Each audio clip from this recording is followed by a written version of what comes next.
taking care of the health through or with the help of wise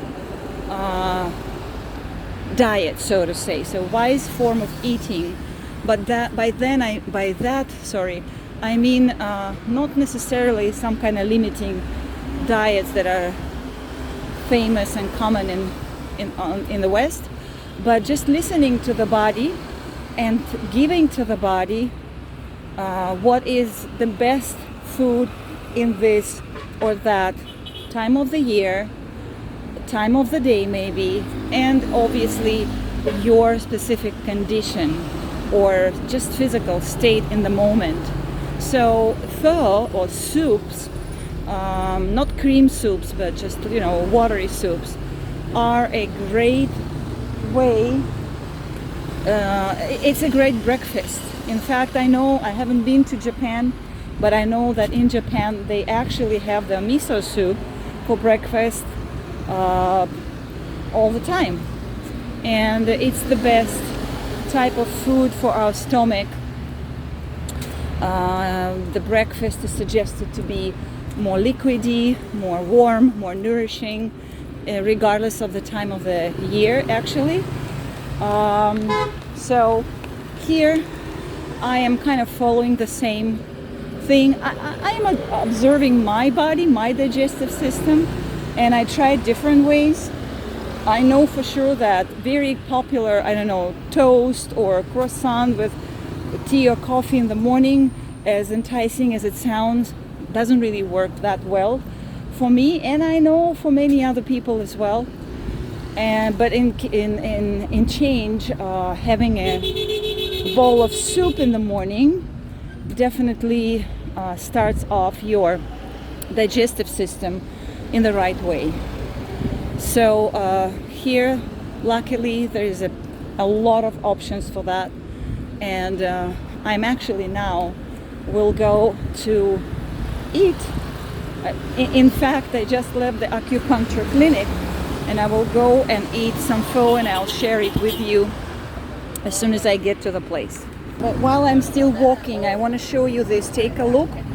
It's a pretty common thing to see very low stools, and it's not only because people are smaller in size, but also because it's just healthier to sit with the hips below the levels of the knee. But that's another topic. I won't dedicate much time in this video to that. Well, I'm walking by, in fact, the seafood restaurant. I just want to show you that the seafood that people eat is all here, so it can't be fresher than this. And it's all different kinds of shellfish and jelly. I don't know what else they eat. I don't even know the name of it. But there's a lot of stuff that you can choose, and it will be cooked for you in no time. Here we see some more, and here are the crabs, and they were all gotten this morning. The fishing industry, and also private businesses, fishing private businesses, fishermen's business is very developed here. So you can certainly have fresh seafood, fresh fish every day here, and to me it's like a blessing, because I really, really love fish. I'm not big eater of shellfish. I don't know why, don't ask me why, but the fish itself is my favorite, and shrimps, favorite seafood. So here it's like the mecca of it, and I know there are many countries and cities in the world that can be called seafood mecca, so I'm in one of them, which is nice. Now that I walk by, I wanted to share with you. So I'm here, this is one of the hotels right across the street from the ocean, and this is a pretty cool thing. It's very simple, but if you come from the beach, you can shower your feet before you enter the building, so you don't spread the sand all around the building. I find it very handy. Another fun fact for me is that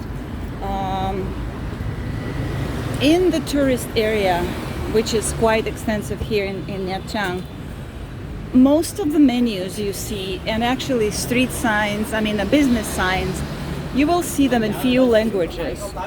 And it's very common then, enter the restaurant, they see your kind of wider face compared to, to the local people, and they bring you the Russian or English menu right away. So this is like a little market here too, with a little higher prices because it's right on the beach.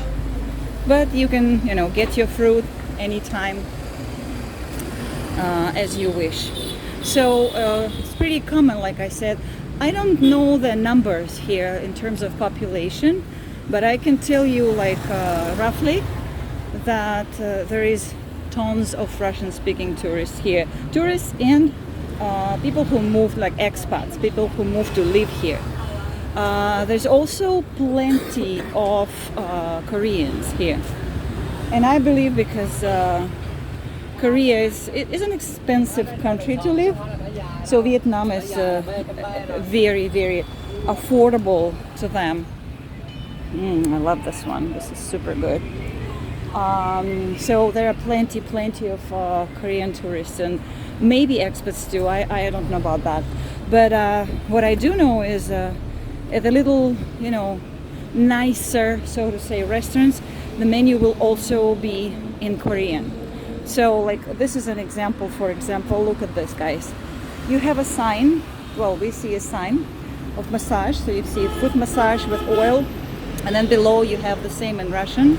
And then below that you have, I believe, in Chinese and Korean, or maybe, don't don't judge me.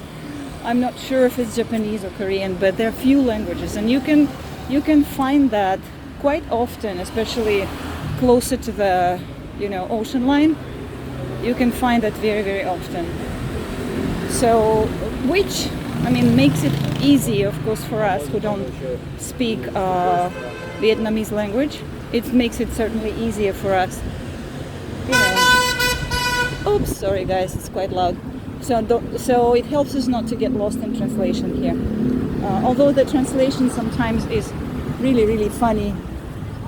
So, well, you can buy fruit here, and some of the sellers also know, a few words in related to their business, to what they sell, or to what the business service that they offer. They know those phrases in the languages, maybe English, Russian for sure, Chinese. I know that some restaurant owners can entertain a little dialogue with the Korean and Chinese clients who come to eat. So it's kind of nice. Vietnamese people are not really big in English. They don't master English, so to say, most of them. But if you want to eat, you will certainly be understood, and with a very simplistic or simplified English sentences. This is a good price. You can totally... No, thank you. So like this was an example. I'm just walking by, and because of my white face, I'm just by default being talked to in Russian. So the guy was making the ice cream right there, and he offered it to me in Russian language. But it's really interesting. This whole atmosphere that makes you feel welcome, certainly, definitely, and not lost in translation, which is what all of us appreciate. I want to show you guys really like there further deep in the screen, if you can see that. Hope you can. So this is at the restaurant. People are, those are workers, restaurant workers. They are preparing food for the lunchtime. Not food cooking, but food, let's say sorting food, like peeling off some things like whatever, corn, or if it's seafood, well, they peel off, clean the fish and all that kind of stuff. So the point of showing this to you was if you could see the way they were sitting. So for Western society, this can be maybe misinterpreted as, oh, they are doing this all on the ground. But from the health perspective, it actually is an amazingly healthy thing. They are squatting. Some of them, like the older ladies there that were seated, may have little tiny stool, maximum, I don't know, 4 inches height stool, and the rest of them are just squatting. So they are doing the work, food prepping kind of work, seated, squatting on the floor. So those people and these people, this culture, and I know there are many countries that do that, people who have this habit of squatting for talking or for whatever, men maybe sipping some coffee and talking with their friends, or like food prepping or whatever, else. People who can do this, like squatting in a regular basis, those people have very, very low possibility of hip replacement, and certainly super, super active, healthy bowels. So this has, as a yoga teacher, it has always been super attractive to me how certain cultures are just so naturally into that, They don't really analyze, should I sit on the tall stool or chair, or should I squat? They just do it because it's in their nature, in their nature and in their nation too, and this is really amazing, and this is really exciting to me, because in theory I always knew about all this topic about hip opening, mobility. We work on that in every class. I mentioned those words to you in every class, and here I'm actually seeing it naturally happen. So it is true, there are cultures outside the one we're used to where people are naturally caring for their hips because that's what their older generations did, and they just accept it. Not accept it, they just, I'm sorry, I'm kind of missing vocabulary here, but they just continue those traditions. Like when I showed you the last Friday on the video, that little tiny kid with his father doing the same movements. So this is how they grow, and generations after generations, they keep repeating these healthy patterns. And certainly squatting is one of the probably most important abilities, physical abilities, that we should not lose. So what we observe in the modern societies, like my teacher, my yoga teacher used to say, it's a blessing and a curse at the same time. It is more comfortable to sit on the taller chair or toilet also, but it definitely is not helping the hips to open, and on the long run it brings the consequences of hip replacement. And the more modern is the society, and I'm not here just finger pointing the American society, not at all. Any modern society, Western society, Northern Western society, deals with this very, very much.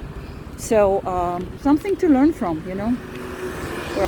What I really like here is how the modernity, the tall buildings, the shopping centers, malls, and all this modernity is intertwined with the simple local touches, you know, the way they cook, like I showed you earlier in the video. So this offers a big variety for you to choose.